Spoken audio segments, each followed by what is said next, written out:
일본 정부가 강제징용 피해 보상 판결에 대한 보복으로 우리나라 반도체 산업에 대한 규제에 들어갑니다. 일본이 반도체와 디스플레이 제조 핵심 소재의 한국 수출을 까다롭게 하겠다고 밝혔는데요. 취재 기자와 함께 이 소식 자세하게 나눠보겠습니다. 김현우 기자 나와 있습니다. 김 기자, 네. 일본 정부가 발표한 한국 수출 규제 이거 어떤 내용입니까? 네, 조금 전 일본 정부가 리지스트와 에칭가스, 플로린, 플리이미드를 한국에 수출할 때 심사를 강화하겠다고 발표했습니다.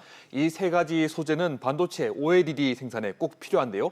삼성전자, SK하이닉스, LG디스플레이 등 국내 주요 기업들은 일본 수입에 의존하고 있습니다. 새로운 규제가 시작되면 허가 신청과 심의 등으로 소재 수입에 최장 90일이 더 걸리거나 불허가 날 수 있는데요. 이 때문에 우리 기업들에게 제품 생산 차질 등 피해가 우려됩니다. 또 일본 정부는 다음 달 첨단 소재 허가 신청을 면제해주는 화이트리스트에서 우리나라를 제외할 것으로 알려졌습니다. 이렇게 일본 정부가 대놓고 우리 IT 산업을 압박하는 거 이거 사전 맥락이 있는 거죠? 네, 일본 경제 산업성은 규제 이유를 양국 간 신뢰 관계가 훼손됐기 때문이라고 설명했는데요. 우리나라 대법원이 전범 기업의 중요 징용 피해자 배상 판결을 내린 것에 대한 보복으로 분석됩니다.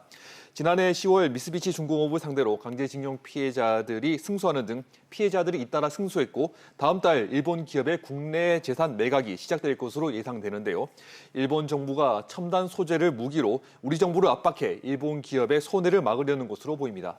그런데 이번에 수출 규제 들어가는 게 굉장히 우리한테는 중요한 소재들이잖아요. 우리 네. 기업들 피해는 얼마나 될 것으로 예상이 됩니까? 네, 피해가 금방 나타나지는 않을 것으로 예상됩니다. 국내 주요 기업들은 일본의 보복을 예상해 소재 재고를 상당량 확보한 것으로 알려졌습니다.